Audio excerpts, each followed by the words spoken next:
ప్రత్యేకంగా ఎవరైతే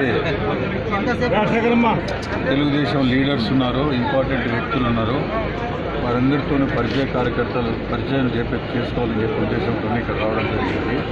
అదేవిధంగా కౌన్సిలర్స్తో కూడా వాళ్ళ ప్రాబ్లమ్స్ అంతా కూడా విని వాళ్ళ యొక్క వార్డ్స్లో ఏవే ప్రాబ్లమ్స్ ఉన్నాయో ఆ ప్రాబ్లమ్స్ తీర్చడానికి కూడా ఆఫీసర్స్తో నేను మాట్లాడుతున్నానని కూడా వాళ్ళకు కూడా చెప్పడం జరిగింది.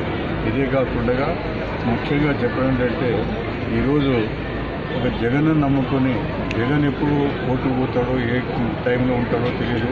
అసలు క్యాన్వాస్కి ఇక్కడ ఉంటాడో లేకపోతే కోర్టుల్లో ఉంటాడో ఎక్కడ ఉంటాడో కూడా తెలియదు. కానీ ఆయన నమ్ముకొని పోయినటువంటి వ్యక్తి ఈరోజు ఆయన చేతులు పట్టుకుంటే బురద అంటుతాయి తప్ప వేరే ఏం జరగదు.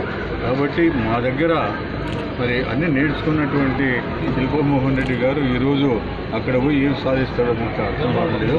ఏదైనా చేయగల శక్తి ఉందంటే ఒక చంద్రబాబు నాయుడు చేయగలడు. ఎందుకంటే 40 ఏళ్ళ రాజకీయ చరిత్రలో ఆయన మచ్చలేనటువంటి నాయకుడు ఆయన పైన వైఎస్ రాజశేఖర రెడ్డి గారు కూడా కోర్టుకు పోవడం జరిగింది. కానీ ఆ కోర్టుకు పోయి ఆయన మధ్యలోనే విత్డ్రా కూడా చేసుకోవడం జరిగింది వైఎస్ రాజశేఖర రెడ్డి గారు. అటువంటిది అనేక సార్లు కోర్టుకు ఆయన ఇబ్బంది పెట్టాలని చెప్పి కోర్టు మీద పోవడం జరిగింది. కానీ కోర్టులో ఏ కేసు కూడా మరి ఆయన పైన ఏది కూడా మరి చేయలేదు. తర్వాత ముఖ్యంగా ఏమిటంటే ఈరోజు ఏ కేసులు ఎవరిపైన ఉన్నాయి, ఏ నాయకుడి పైన ఉన్నాయి, ఏ పార్టీ నాయకుడి పైన ఉన్నాయి, అది ప్రజలు గమనించాలని చెప్పి మాత్రమే నేను కోరుతూ ఉన్నాను. అదే కాకుండా ఒక జగన్ గారు ముఖ్యంగా భూమా నాగిరెడ్డితో కూడా సంబంధాలు ఉండేవి. అటువంటి సంబంధాలు ఉన్నటువంటి వ్యక్తి చనిపోతే ఆయన పైన సానుభూతి అనేది కూడా లేకుండా ఆఖరికి అసెంబ్లీలో సంతాప తీర్మానం చెప్తే అసెంబ్లీలో కూడా అటెండ్ కాకుండా ఎందుకంత మరి మానవ విద్వేషం ఎందుకు పెరిగించుకున్నారో తెలియదు. కానీ అది మానవ దృక్పథం కాదు.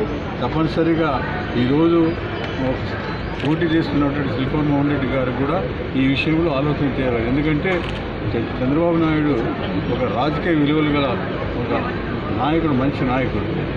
మరి వాల్యూ బేస్డ్ పాలిటిక్స్ నడుపుతాడు ఆయన. అందుకోసమే ఆయన చేస్తున్నటువంటి 40 ఏళ్ళ రాజకీయ చరిత్రలో ఇటువంటి జనరల్ ఎలక్షన్స్ కానీ బై ఎలక్షన్స్ కానీ అన్నీ నడిపాడు. కాబట్టి తప్పనిసరిగా ఆయన నేతృత్వంలో మేమందరం కూడా ఈరోజు పనిచేస్తున్నాం. కాబట్టి మా తెలుగుదేశం క్యాండిడేట్ గ్యారెంటీగా ఇక్కడ గెలిపించి తీరుతామని కూడా మీకు